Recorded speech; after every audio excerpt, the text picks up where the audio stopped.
안녕하십니까. 방금 소개받은 딜로이트 컨설팅의 김성진이라고 합니다.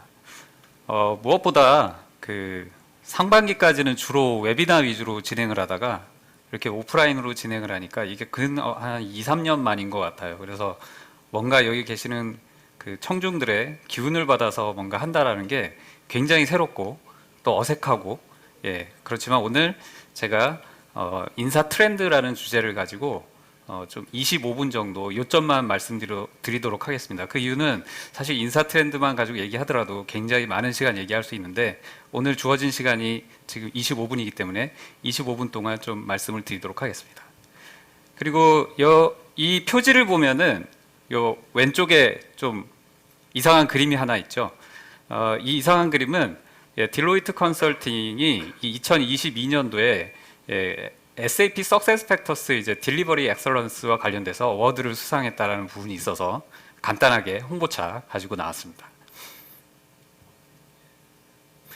오늘 말씀드릴 내용은 많은 분들이 느끼실지 모르겠는데 이제 대퇴사의 시대를 살고 있다, 이런 얘기들을 하고 있고요.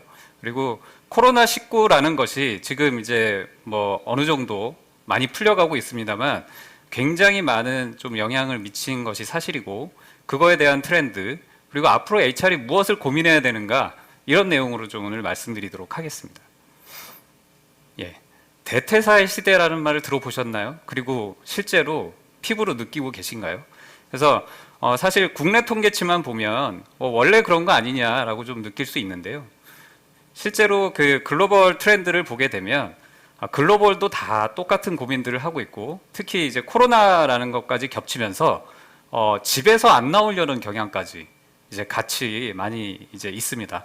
실제 여기 보시면 싱가포르 같은 경우에는 Z세대 같은 경우는 아예 전통적인 직업을 고르지 않고요, 근속연수가 한 3년 정도 된다고 하니까 굉장히 빠르게 직업을 선택하고 다시 이직하고 또 그 다른 직장에서 일을 하는 그런 형태가 지금 일반화되고 있는 추세다, 이렇게 볼 수 있겠습니다. 그러면 우리는 어떤가 이렇게 볼 수 있겠는데요. 국내 같은 경우에도 다르지 않습니다. 밀레니얼 세대, G세대 공이 직장을 떠날 고민들을 하고 있고요. 직장을 떠나는 고민도 굉장히 현실적이다라는 걸 알 수가 있습니다. 급여 문제, 그리고 번아웃, 그러한 어떤 급여나 번아웃이라는 어떤 현실적인 거를 빼고 난다면 내가 과연 성과를 낸 것들에 대해서 인정을 받고 적절한 코칭 피드백을 받고 있는가라는 그러한 것들에 대한 그 목마름, 이런 부분들 때문에 이제 퇴사를 고민하는 경우가 굉장히 많다라는 거고요. 또 실제로 직장에서 계속 근무를 하겠다라는 부분들의 이제 가장 큰 요소 중에 하나는 본인의 경험, 그리고 인정이라는 부분들이 굉장히 많이 작용하고 있다는 것을 알 수가 있습니다. 특히 그 본인이 권한이 있고 무언가 일을 주도적으로 할 수 있을 때와 권한이 없고 수동적으로 일을 하고 일방적으로 지시를 받을 때에 대한 내용들과 관련돼서 내가 퇴사를 하겠다, 아니면 이 회사에 재직하겠다라는 의사결정에 굉장히 많은 것들을 이제 반영하고 있다라고 볼 수가 있겠고요. 특히 코로나19 이후에 가장 많이 변한 것들은 단순하게 오피스에서 근무하고 내 어떤 그 작업장에서 근무한다라는 차원을 떠나서 이제 하이브리드 근무 형태를 이제 굉장히 선호하고 있고, 그러한 부분들이 이제 일반화돼 가고 있다. 그래서 그 업무의 방식, 업무의 형태, 그리고 업무의 환경 자체를 다시 고민하는 그러한 이제 그 여러 가지 계기들이 마련되었다고 볼 수 있겠습니다. 그런 내용들과 관련돼서 이제 코로나19 이후에 HR이 어떻게 변했는지에 대해서 주요 내용에 대해서 말씀드리도록 하겠습니다. 먼저 코로나19라는 상황이 이렇게 3년간 갈 거라고 생각을 해보셨을까요? 어쨌든 지금 3년간 가고 있고 완전히 프리 상태도 아니죠. 여전히 마스크들을 쓰고 계시고, 어쨌든 그 가장 많이 변한 것들은 코로나 이전에는 불확실한 거에 대한 검토를 많이 안 했습니다. 근데 이제 불확실하고 우리한테 일어나지 않을 이벤트까지도 대비하는 기업들이 많이 늘고 있다 하는 부분들이 좀 추세가 되겠고요. 그리고 업무라는 부분도 이 감히 생각도 못했던 이제 재택이라는 걸 경험하면서 업무를 재상상하게 됩니다. 재상상을 할 때 이제 가장 그 중요한 이제 요인들은 AI, 디지털 기술을 어떻게 잘 활용을 해서 내가 업무를 예전과 다르게 할 것인가, 생산성을 어떻게 극한으로 끌어올릴 것인가, 이런 부분들에 대한 이제 고민들을 본격적으로 시작했다, 이렇게 볼 수 있겠습니다. 그러한 차원에서 한 4가지 정도의 주제를 좀 생각을 해볼 수가 있는데요. 4가지의 주제는 업무 재설계가 단순한 어떤 생산성과 효율성이 아니라 웰빙까지 고려한 업무 재설계를 이제 기업들이 고민하고 있다, 이렇게 보실 수가 있겠고요. 역량, 이런 얘기들 많이 하셨는데 이제 스킬 중심의 인재 육성을 하고 있다. 특히 이거의 이제 가장 큰 이 변화 포인트는 뭐냐면, 그동안 기업들이 이제 역량 모델을 많이 제시하는 쪽으로 이제 갔었는데, 역량 모델을 제시하는 것이 아니라 우리 구성원들이 지금 현재 어떤 스킬들을 가지고 있는가, 그리고 미래에는 어떤 스킬을 고민해야 되는가. 실제 고객사들을 방문해 보면 예전에는 하드웨어 중심의 스킬들이 중요했지만 지금 소프트웨어 중심의 스킬이 중요하다. 업종이 안 변했는데도 불구하고 그렇다라는 거죠. 그래서 스킬이 빠른 시간으로 변화하고 있고, 우리 구성원들이 어떤 스킬을 가지고 있는 것이 파악하는 것이 앞으로의 경영을 하는 데 있어서, 인사 운영을 하는 데 있어서 핵심 키라고 많이 느끼고 계신 것 같고요. 디지털 기술을 활용하는 게 단순하게 사람의 노동력을 대체하는 것인가, 아니면 사람이 할 수 있는 일들을 얼마나 사람이 할 수 있게 만들고 디지털 기술이 그런 것들을 지원해 주는 형태로 해서 실제 슈퍼팀을 어떻게 만들 것인가 하는 고민들을 이제 하고 있다, 이렇게 보시면 되겠고요. 이러한 모든 것들을 쌓이는 데이터를 기반으로 이제 인재 전략을 수립하고 그런 것들을 애자일하게 반영하는 노력들을 하기 위한 HR 어널리틱스, 실제 한 3, 4년 전부터 계속 얘기가 나왔습니다만은 지금은 굉장히 본격화하는 노력들을 하고 계신 것 같습니다. 이거 하나하나에 대해서 간단하게 살펴보겠습니다. 웰빙을 위한 업무 재설계. 실제 하이브리드 근무들을 많이 하고 계시고 지금 현재도 이제 재택근무들을 많이 활용하고 계시죠. 단순하게 이제 그런 차원을 떠나서 그런 어떤 그 하이브리드 근무를 할 때 디지털 협업 플랫폼을 어떻게 스마트하게 사용할 것인가, 그리고 이게 일하는 것인가 아니면 노는 것인가, 그리고 가정과 양립을 하게 하기 위해서 어떤 것들을 고민해야 되는가 하는 부분들에 대해서 이제 많은 기업들이 고민들을 하고 있고, 그런 고민을 하면서 이제 근무 방식들을 여러 가지로 창의적으로 만들어내고 있다, 이렇게 보시면 되겠고요. 여기에서 또 이제 신조어라는 게 생겨나고 있습니다. 워케이션이라는 이제 신조어도 생겨나고, 그래서 단순하게 그 일 자체를 항상 모여서 하는 것이 아니라 어떻게 창의성을 좀 높이고 생산성을 높이는가에 대한 것들에 대해서도 창의적으로 접근하고 있다, 이렇게 보시면 되겠습니다. 인력에 대한 새로운 접근 방식인데요. 예전에는 이제 역량이라는 부분들을 회사에서 제시하는 형태였는데 지금은 회사에서 제시하는 형태로 가지고는 변화의 속도를 맞출 수가 없습니다. 그래서 빠르게 바뀌는 그 역량들이 무엇들이 필요한가, 그것들을 이제 스킬이라는 부분으로 정의를 하고요. 현재 구성원들은 어떤 스킬을 가지고 있는가라는 부분들을 통해서 빠르게 매칭을 해서 애자일 조직을 구성을 하고 성과를 내는 방식, 이런 방식들을 이제 기업들이 공통적으로 고민을 하고 있다, 이렇게 보시면 되겠습니다. 그런 고민을 하는 이제 가장 큰 이유는 아까 말씀드린 대로 이제 기업이 어떤 조직을 구성할 때 필요한 역량들을 다 제시할 수가 없습니다. 그리고 아시겠지만 어느 한 사람이 모든 필요한 역량이나 스킬을 가지고 있지 않습니다. 그러면 어떻게 그러한 스킬들을 조합을 해서 생산성을 높이고 성과를 낼 것인가라는 고민들을 하기 위해서 구성원들의 스킬 세트를 그 인사 시스템에 제대로 DB화하고 활용하는 노력들을 이제 본격적으로 하고 있습니다. 단순하게 구성원들의 스킬만 가지고 하는 것이 아니라 경쟁사가 가고 있는 어떤 스킬에 대한 내용들도 파악을 해서 우리의 포트폴리오, 스킬에 대한 포트폴리오를 어떻게 가져갈지를 이제 인재 전략에서 고민을 하고 있습니다. 당연히 이제 스킬이라는 것을 고민할 때 이제 가장 중요한 요소가 리스킬이라는 부분이 되겠고요.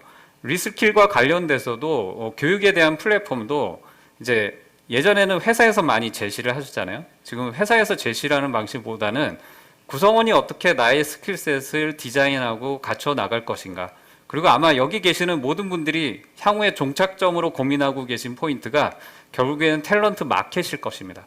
그럼 탤런트 마켓으로 가기 위해서는 우리의 인프라, 그리고 구성원들의 어떤 정보들을 잘 관리를 해야 되는가 하는 부분들에서 이제 많이 고민들을 하고 있고, 그러한 어떤 그 구성원들의 니즈가 생겼을 때 그런 것들을 어떻게 맞춤 교육을 잘 해나갈 것인가, 이런 포인트들도 같이 고민을 하고 있는 상태가 되겠습니다.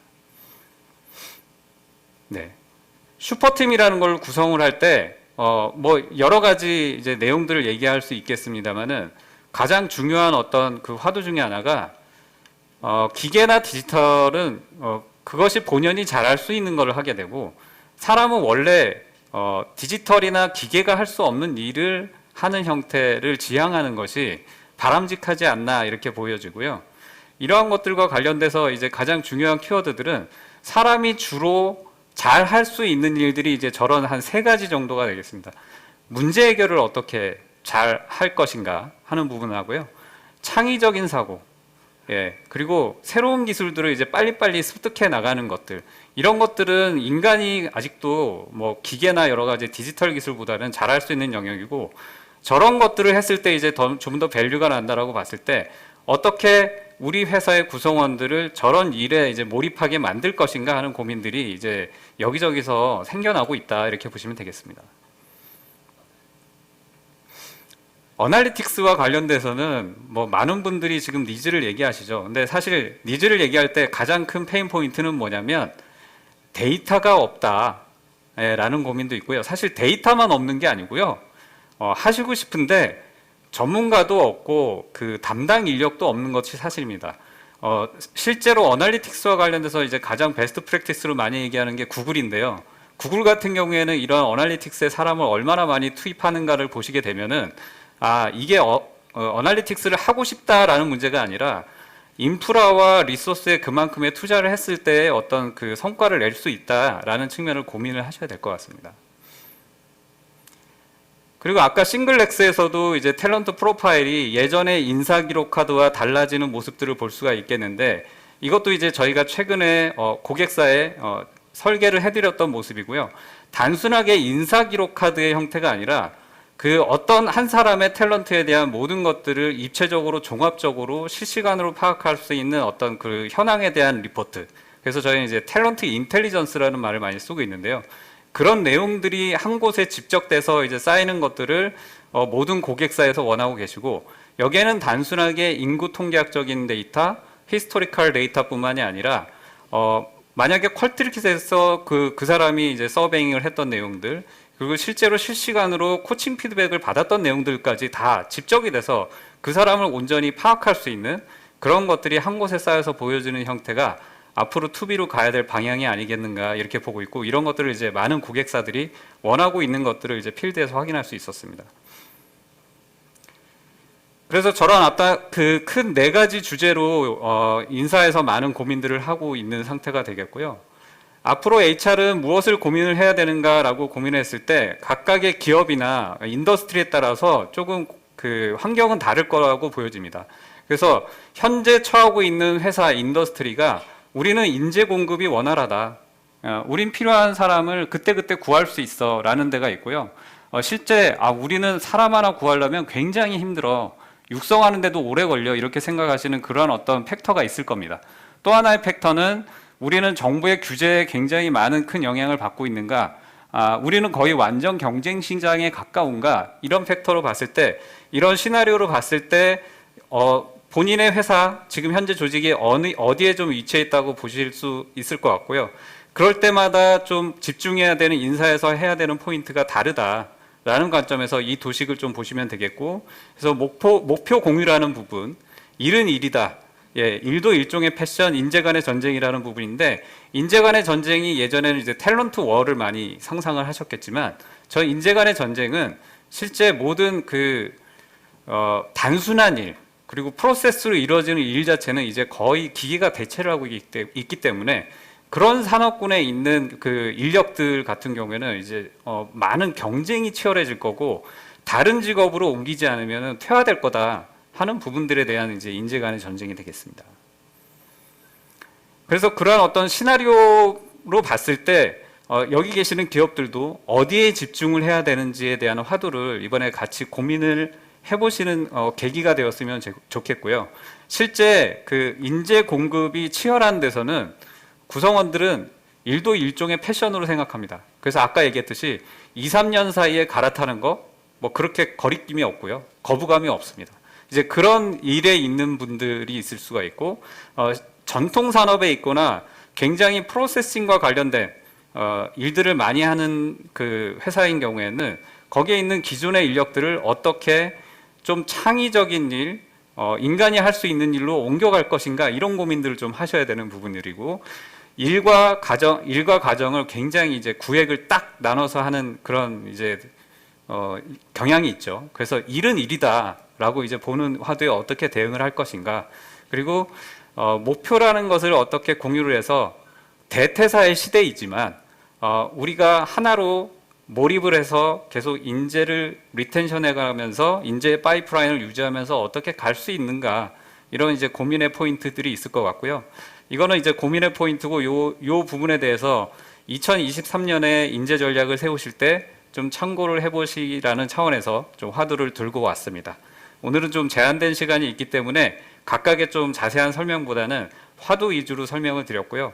혹시 이 부분에 대해서 이제 더 궁금하시거나 좀 인덱스한 내용들이 필요하시면 제가 오늘 여기 계속 데스크에 있을 거기 때문에 저한테 질문을 주시거나 아니면 저희 홈페이지를 방문해 주시면 감사하겠습니다. 예, 경청해 주셔서 감사합니다.